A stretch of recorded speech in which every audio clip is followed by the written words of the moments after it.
नमस्कार जय जगन्नाथ।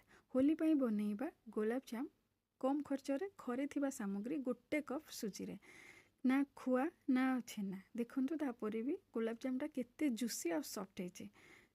चलतु डेरी न करी बनैबा। मुझे गोटे कप सुजी नहीं आउ 2 चम्मच मैदा ताकू आमे गोटे फाइन पाउडर बनई दबा।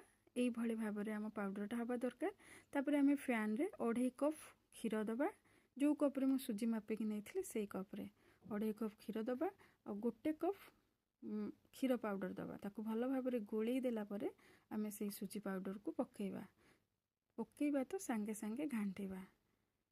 एई भली भाबरे आमे घांटीबा। एटा मैक्सिमम 10-12 मिनिट रे रेडी हो जिवो हमर जंतुणीटा। लगातार आमे ताकू घांटीबा।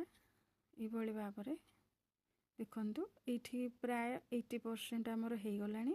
एबे आमे सेथिरे 4 चम्मच देसी घी देकी ताकू टिके एपट सेपट करिके घोड़ेकी रखीदबा। एबे आमे सीरा प्रस्तुत करबा। मु जो गिन्ना रे मापी थिली जो कप रे सेथिरे 1.5 कप चीनी 1.5 कप पानी देकी ताकू बसई नबा।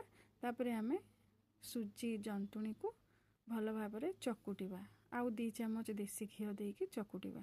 तापरे आमे सेथिरे 1/4 सोडा दबा, खाइबा सोडा आ टिके क्षीर देकी ताकू भल भाबरे मिसेकी चकुटिकी ताकू ए भली भाबरे गोल गोल करिकी टिके लंबा शेप दबा। तापर देखंतु एठी सीरा हे जाईची। हाथ को चिपचिपा टिके लागिबो ताकू गुजराती पकेकी रखी दबा। एबे आमे गढ़ी की रखिथिबा गुलाब जाम को तेल रे भाजीबा। एठी देखंतु हमर गोल्डन फ्राई हे जाईची। एबे आमे बाहर करिकी सीरा रे पकेई दबा। सीराटा हमर टिके नख उषुम थिबा दरकार।